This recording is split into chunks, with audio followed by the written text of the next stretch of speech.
மத்தியில 16 ஆண்டு காலம் ஆட்சி செஞ்சீங்க. 16 ஆண்டு காலம் மத்தியில ஆட்சி அதிகாரத்தில் இருந்து திமுக. அதுல பாத்தீங்கன்னா விபி சிங் அவர் தலைமையில் இருந்த மந்திரி சபையில் இடம்பெற்றிருந்தாங்க. மரியாதைக்கு தேவகடா அவர்கள் பிரதம மினிஸ்டர் இருந்த பொழுது அந்த அமைச்சரில் இடம்பெற்றிருந்தீங்க. ஐஜே குஜரால் அவருடைய அமைச்சர்களை இடம்பெற்றிருந்தீங்க. அப்புறம் பாஜக அந்த அமைச்சரவையில் இடம்பெற்றிருந்தீங்க. காங்கிரஸ் அமைச்சரவையில் இடம்பெற்றிருந்தீங்க. இப்படி எல்லா கட்சியிலும் இடம்பெற்றிருந்த ஒரே கட்சி திமுக கட்சி. 16 ஆண்டு காலம் மத்தியிலே ஆட்சி அதிகாரம் இருக்கும் போது தமிழ்நாட்டை பத்தி ஞாபகம் அல்ல. தமிழ்நாட்டு மக்கள் தேவையான திட்டங்களை கொண்டு வர வேண்டும் என்று அக்கறை இல்லை. ஓட்டு போட்ட மக்களை மறந்த முதலமைச்சர் இன்றைக்கு வீரவசனம் பேசுறார். மத்தியிலிருந்து நிதி கிடைக்கவில்லை என்று. 1999 5 ஆண்டு காலம் மத்தியிலே ஆட்சி அதிகாரத்தில் இருந்தீங்களே. இப்ப பாரதிய ஜனதா கட்சி தான் ஆண்டது. அப்பெல்லாம் நிதி கேட்டு பெறல, அப்பெல்லாம் திட்டங்களை கேட்டு பெறல. அப்போ ஆட்சி அதிகாரம் மத்தியிலே தேவைப்பட்டது திமுக குடும்பத்துக்கு. நாட்டு மக்களை பற்றி கவலைப்படல.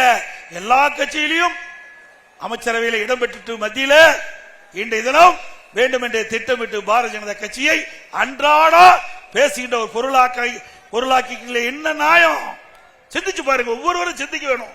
நீ உண்மையிலேயே நாட்டு மக்களுக்கு நன்மை செய்ய வேண்டும் என்று எண்ணி இருந்தா 16 ஆண்டு காலம் மத்தியிலே ஆட்சி அதிகாரத்தில் திமுக இடம்பெற்றுகின்ற பொழுது தேவையான திட்டங்களை நிதிகளை பெற்று தமிழ்நாடு வளர்ச்சி பெற்றிருக்கும். அதை பத்தி எல்லாம் கவலைப்படாத ஒரே கட்சி திமுக கட்சி, திரு கருணாநிதி குடும்பம். அது மட்டும் இல்ல, இப்ப நடக்கிற தேர்தல் மத்தியில ஆட்சி வர்றதுக்கு தேர்தலாம், மாநிலத்தில் ஆட்சி வர்றதுக்கு தேர்தலாம். நீங்களே சொல்லுங்க, மாநிலத்துக்கு வர்ற சட்டமன்ற தேர்தலா இல்ல மத்தியில் வர்ற நாடாளுமன்ற தேர்தலா? மக்கள் சொல்லுங்க. அடுத்த ஆண்டு சட்டமன்ற தேர்தல் வர இருக்குது. இப்ப என்ன பேசுறாரு? பாரதிய ஜனதா பத்தி பேசிட்டு இருக்காரு. பாரதிய ஜனதா கட்சி பத்தி பேசிட்டு இருக்காரு.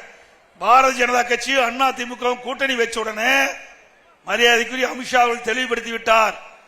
பாரதிய ஜனதா அண்ணா திமுக கூட்டணி, அதற்கு அண்ணா திமுக தலைமை தாங்கும், அண்ணா திமுக ஆட்சி அமைக்கும். எங்க கூட்டணிய முதலமைச்சர் வேட்பாளர் இபிஎஸ் சொல்லிட்டார். அப்புறம் எதுக்கு நீ பிஜேபி பேசிட்டு இருக்கிற? அண்ணா திமுக தானே ஆட்சிக்கு வருது. எங்களை பத்தி பேசினா பரவாயில்ல, பிஜேபி பத்தி பேசி மக்களை குழப்பி சந்தடி சாக்குல மக்களுடைய வாக்களை பெற்று மீண்டும் ஆட்சிக்கு வந்து விடலாம் என்று ஸ்டாலின் பகல் கனவு காண்கிறார். ஏங்க, ஒரு முதலமைச்சரா இருக்கிறீங்க, ஒரு கட்சிக்கு தலைவரா இருக்கிறீங்க, இது கூட தெரியாதா? மாநிலத்தில் நடக்கிற தேர்தலுக்கும் மத்தியில் நடக்கிற தேர்தலுக்கும் வித்தியாசம் தெரியாத ஒரு கட்சி தலைவர் ஸ்டாலின். ஏன்னா எங்க மேல குறை சொல்ல முடியாது, அண்ணா திமுக மீது குறை சொல்றதுக்கு வாய்ப்பே இல்லை. 2011 2021 வரைக்கும் நிறைவான ஆட்சியை கொடுத்த தமிழ்நாட்டு மக்களுக்கு. இன்னைக்கு தமிழ்நாட்டில் மூளை முடுக்க எங்க வேணாலும் போய் பாருங்க. 2011 2021 வரைக்கும் அண்ணா திமுக ஆட்சி எப்படிப்பட்ட ஆட்சி என்று மக்களை கேட்டுப்பார்.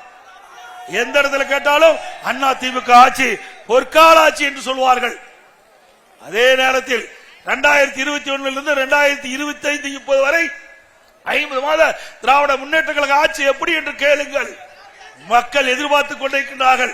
இந்த ஆட்சி திராவிட முன்னேற்ற கழக ஆட்சி எப்பொழுது அகற்றப்படும் என்று மக்கள் எதிர்நோக்கிட்டு இருக்கிறாங்க.